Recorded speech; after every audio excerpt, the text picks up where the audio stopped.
The air in the attic was thick, tasting of dust and long-forgotten summers. My hands trembled, not the shaky, age-related tremor I'd developed in recent years, but a sharp, rhythmic pulsing that radiated from my chest down to my fingertips. Before me lay the floorboards, preed open, revealing the void where the kids had rested for 20 years. And there, sitting on the mahogany desk, waits the final letter. I didn't need to read it again, think was burned into my retinas. Claire knows the truth, Evelyn. She's the only one who can keep it buried. Tread well, or the foundation of your entire life will crumble. The sound of the attic stairs creaking snapped me back to the present. My heart hammered against my ribs, a trapped bird desperate to break free. I shoved the letter into my cardigan pocket, Mytham catching on the edge of the paper. It felt sharp, like a razor blade. Evelyn? Claire's voice drifted up from the hallway, smooth, controlled, and sharp as a scalpel. She never called me Mom. It had always been a deliberate, subtle distance. I stood, my knees bopping, and smoothed my skirt. I didn't look at the empty space where the guest had been. I didn't look at the dust motes dancing, the shaft of light cutting through the attic window. I stared at the door. I'm coming down, I called out. My voice sounded hollow, like a recording played in an empty room. As I descended, each step felt like walking a tightrope. Every floorboard groan sounded like an accusation.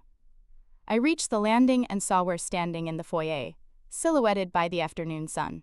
Claire was holding a glass of iced tea, her posture perfect. Her face, a mask of serene concern. You've been up there for 3 hours, she sighed, her eyes tracking my movement with a predatory precision. Julian is worried. His side you are starting to obsess over his father's things. Obsess? I repeated, descending the final step. I felt the paper in my pocket pressing against my thigh, a heavy, secret weight. I was sorting, Claire. There's a difference.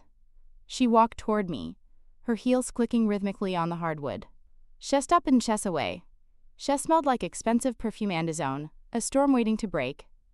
Sorting, she code, a faint condescending smile touching her lips. Is he what you call it? Because you look like you've seen a ghost. Or perhaps, like you've finally realized that some doors are locked for a reason. My skin prickled. What are you talking about? She landed in, her voice dropping to a whisper that didn't touch her cold, bright eyes. I'm saying that you were always the protector of the family image, Evelyn. It would be a tragedy if you were Fiona to shatter it now. Think about Julian. Think about the life I's built on the story you both told him. The story, I breathed, the realization dawning with sickening clarity. It wasn't a secret that kept from, it was a secret he outwoke kept from the world. Claire's smile widened, but it didn't touch her eyes. Careful, Evelyn. You're playing with fire, and you're holding a stack of dry leaves. Do you really want to burn your son's world down, just because you couldn't leave a chest alone? She reached out, her fingers brushing the fabric of my pocket where the letter sat. Her touch was as cold. Give me the letter, Evelyn. Now. 3 weeks earlier, the silence in my house had felt like a comfortable blanket. I was a woman defined by quiet order. My garden was sweeted, my archives were catalogued, and my grief for me husband, Arthur, had softened into a manageable routine. I was the widow of a respected local historian. That was my identity. It was safe. It started with a simpler request. Julian, my son, had finally agreed to sell his father's summer cottage in the valley. Mom, it's just rotting away. He'd said over the phone, his voice tinged with that familiar, clipped impatience. He'd adopted in his 30s. Claire and I will come up this weekend to help you clear out the personal stuff. Just the sentimental things, okay? Don't make it a project. Claire had been the driving force behind the decision. She was a high-powered consultant, a woman who looked at human emotions as variable stove optimized. When they arrived on Saturday, she didn't touch to help with the heavy lifting. Instead, she stood in the center of the living room, holding a notepad, directing the movers like an orchestra conductor. Evelyn, you really should focus on the kitchen, she had said, not looking at me. The attic is filled with mildew-handled paper. It's not healthy for you to spend time up there. I have already told Julian that we'll handle the attic ourselves. I had paused, a set of chippity cups in me hands. It's my husband's history, Claire. I think I can handle a little dust. Claire had stopped writing. She turned slowly, her gaze lingering on me face for a heartbeat too long. The some look she gave a client how is failing to meet expectations. It's not about the dust, Evelyn. It's about the memory. Some things don't age well, even in memory. Arthur was a complicated man. Why complicate your peace of mind begrudging up what it chose to leave behind? She smiled then, a tight, polite expression that never reached the back of her eyes. Let us handle the heavy lifting. You just worry about the china. At the time, I thought it was kindness. I really did. I thought she was protecting me from the emotional labor of sorting through Arthur's desk.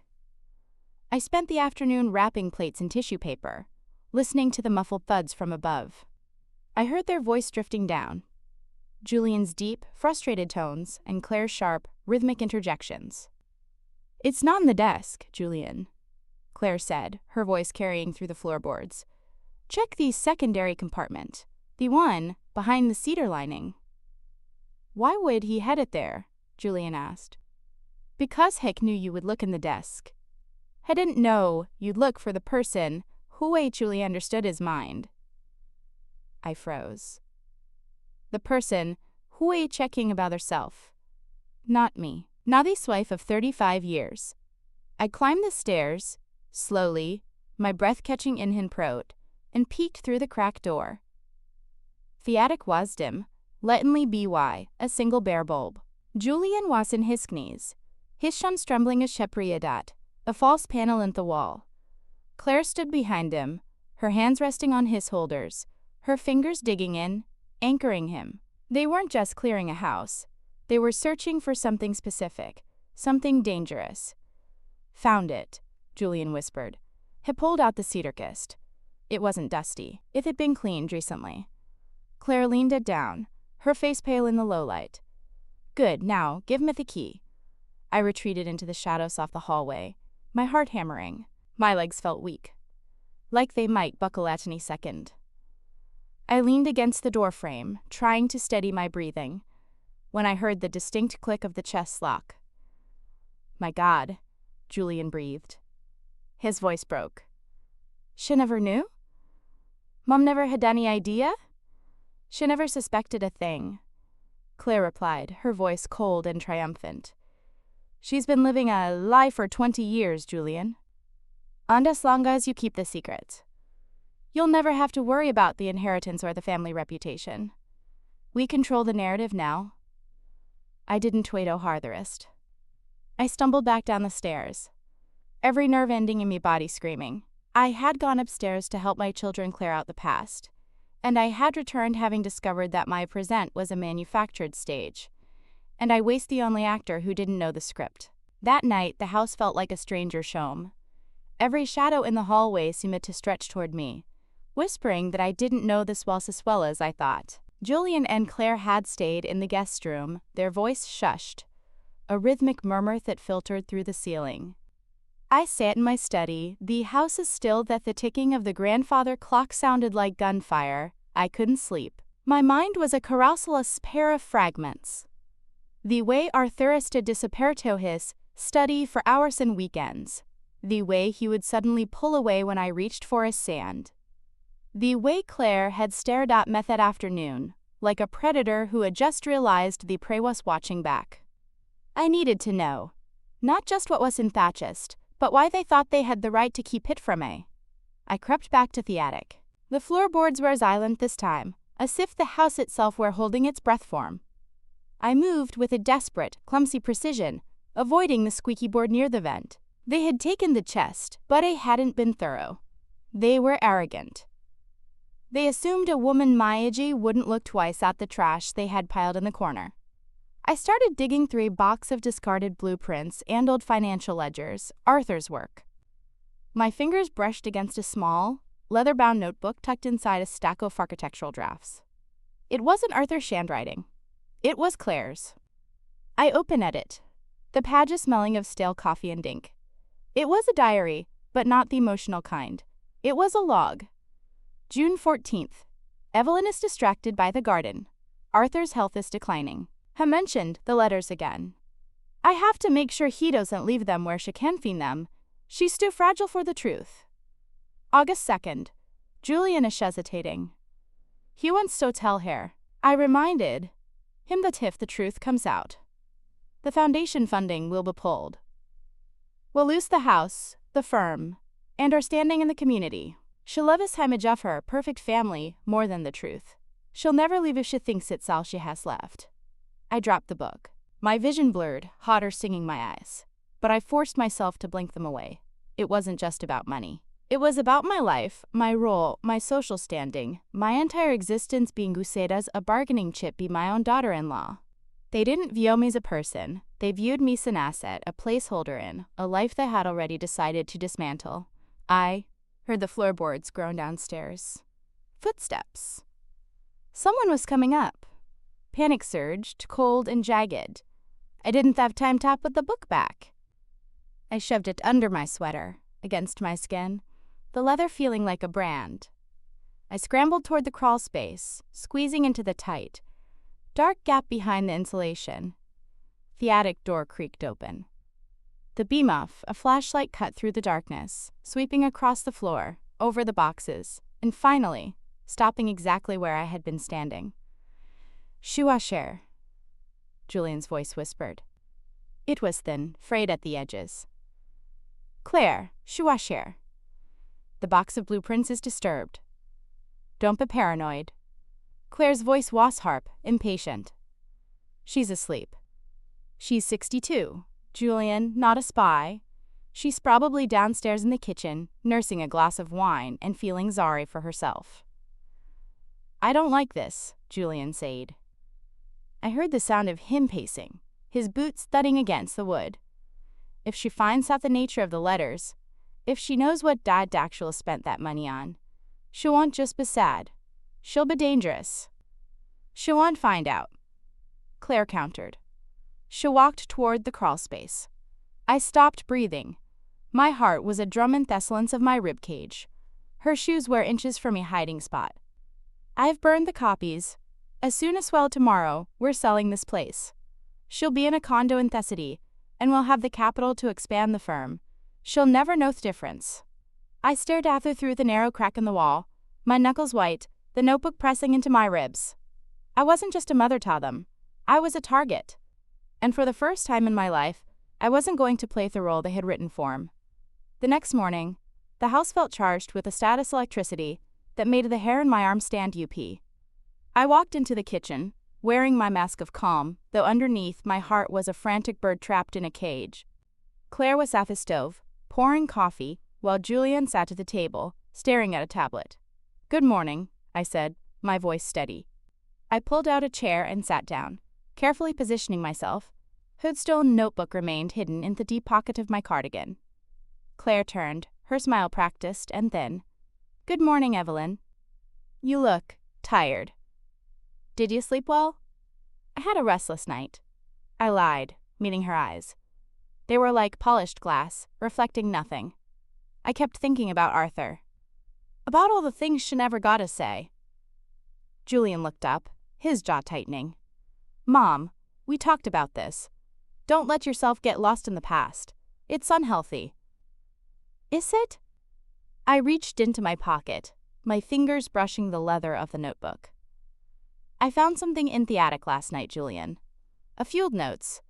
It's funny how much a person can hide in plain sight.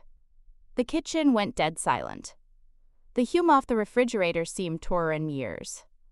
Claire's grip on the coffee pot tightened until her knuckles turned white. What kind of notes?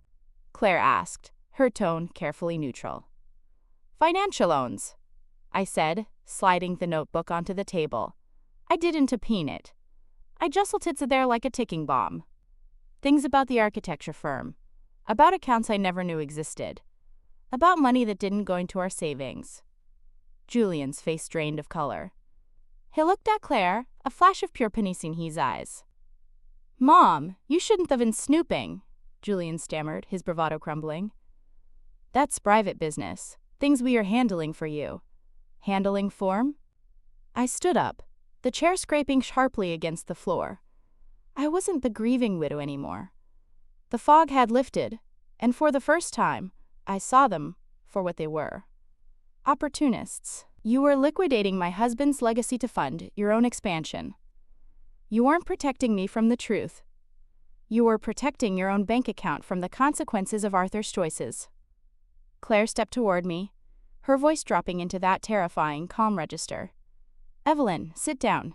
You have no idea what you're looking at. If you think you can just march into the police station or call a lawyer with that, think again. Those papers are old, and Arthur's name is in them, not yours. You'll only end up humiliating yourself and ruining the family name. The family name, I spat, my voice shaking with a cold, righteous anger. You talk about the name like it's a monument, but it's a gravestone. And I will have been digging the hole for months. Julian, tell her. Claire commanded, here yes never leaving mine. Tell her what happens if shatters does those papers. Julian stood up, looking at the floor. Mom, please. What had debt? The firm was failing. Dad had made some bad investments years ago, and we've been trying to keep the creditors at bay. We didn't want you to worry. We were going to pay it back on the cottage sold. You were going to move me into a nursing home to pay for your failure, I said, the words cutting through the air like a knife. We were going to take care of you, Julian shouted, his control finally breaking. You were going to arrest me, I corrected. I reached into my other pocket and pulled out a digital recorder I'd for my archival work. I had turned on it in the moment I entered the kitchen. I set it in the table between us. I have the last 20 minutes on tape, I said, my voice early calm. I have your admissions, and I have the notebook. Claire lunged for the table, but I was faster. I grabbed the notebook and backed away, my heart pounding so hard, I thought it might burst. The silence that followed was heavy, suffocating. You think you've won? Claire whispered, her face twisted into a mask of pure, unadulterated venom. You've just destroyed everything you claim to love. No, I said, clutching the notebook to my chest. I just stopped being the ghost in my own house. The silence that followed my declaration was absolute, broken only by the hum of the refrigerator. Claire stood frozen, her hand inches from the settable, her composure finally beginning to fracture. Beneath the polished veneer, I saw the true face of the woman who had orchestrated my isolation. It wasn't a mastermind's confidence, but the frantic desperation of a gambler who had bet everything on a single, failing hand. You don't understand, Julian said, his voice cracking. He slumped back into his chair, covering his face with his hands. You think you're exposing us, but you're only exposing him. The debts, the investments. It wasn't just money hullist, Mom. It was the entire foundation of the firm's integrity. I didn't sit. I couldn't. I held the notebook like a shield. Start talking, Julian. Tell him everything. He looked up, his eyes glassy. Dad wasn't just a historian. He was a collector of secrets. He took money from private developers to alter local records, to protect certain landmarks by getting them designated as heritage they couldn't be touched, or by removing them from the list they could be demolished. He was a fixer, a professional ghostwriter for the city's dark history. Mr. McTurned. I saw Arthur, his skinned, tired eyes, his long hours at the desk. Noticed the intellectual I had adored. Buddha's, a man who had sold his soul to keep her lifestyle afloat. The house, the vacations, the secure retirement I had prided myself in. ITWASALLPAID for with compromise. The letters? I whispered. Theonins you found in the chest. Claire let out a short, hollow laugh. Harry scolded. Those aren't love letters. To a son, Evelyn. They are blackmail material. Records of every transaction, every bribe, every name heroin to keep his reputation intact. Your precious Arthur wasn't a saint. He was a liability. And we were Theonge holding the bag when the creditors came calling after head. The room spun. The room spun.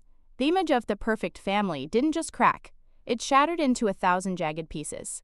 I had built my identity on a pedestal, and now I realized the pedestal was made of mud. You were using this records to blackmail the developers, I said, the piece clicking into place. You weren't just clearing the house. You were securing your own future by leveraging his past. We were trying to survive, Claire snapped, stepping into my space. She didn't look polished now. She looked dragged. We didn't choose to be born into this, Evelyn. We didn't choose to inherit a failing firm and a mountain of hidden liabilities. We were trapped by his legacy. We were just trying to get out from under it. So you decided to treat me as collateral damage. I said, my voice steadying. I felt a strange, chilling sensation. The numbness of total loss, followed by the terrifying clarity of absolute freedom. You treated AD from not to protect me, but to keep me compliant. You wanted Meadow sign over the property so you could use the equity to pay off his debts, and then, what? Put Maine, a state-run facility, and walk away? Julian didn't answer. He didn't the veto. I walked to the kitchen door and unlocked it. The morning sun poured in, bright and indifferent. The recorder is still running, Julian, and the notebook is in me hand. You have until I finish my coffee to pack your bags and leave this house. If you're not gone by noon, I am walking to the district attorney's office. I don't care about the family name anymore. I don't care about your firm.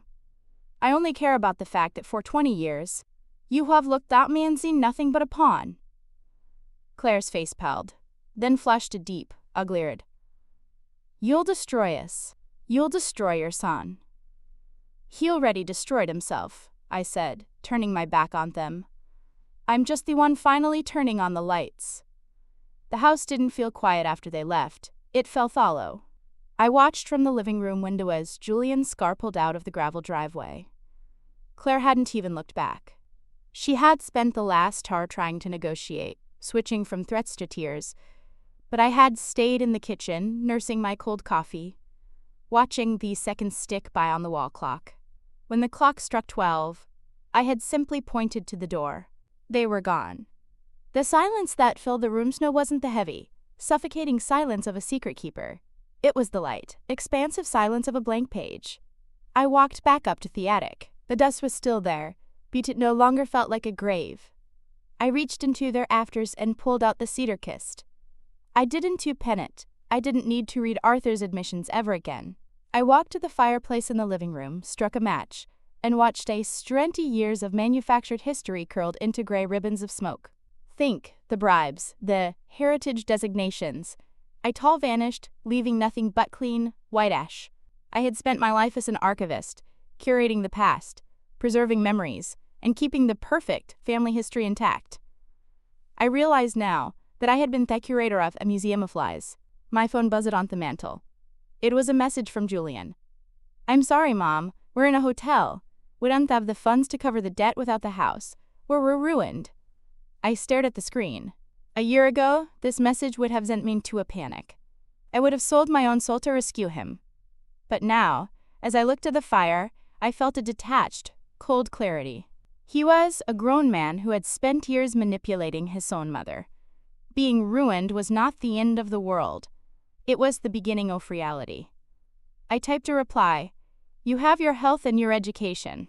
You hire the architect of your own future now. I will not be your safety net anymore. Please do not call me until you have something honest to say. I put the phone on silent.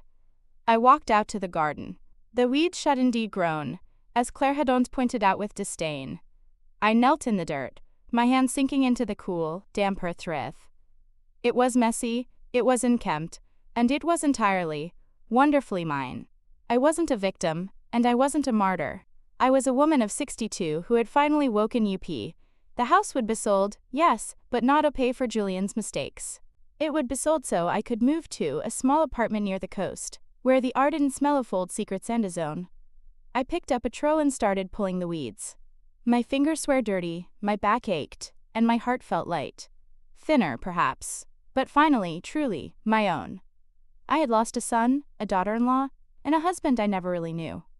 But as I looked at the horizon, for the first time in 3 decades, I wasn't looking through someone else's eyes. I was looking at the future. And for the first time, it didn't look like a cage. It looked like a beginning.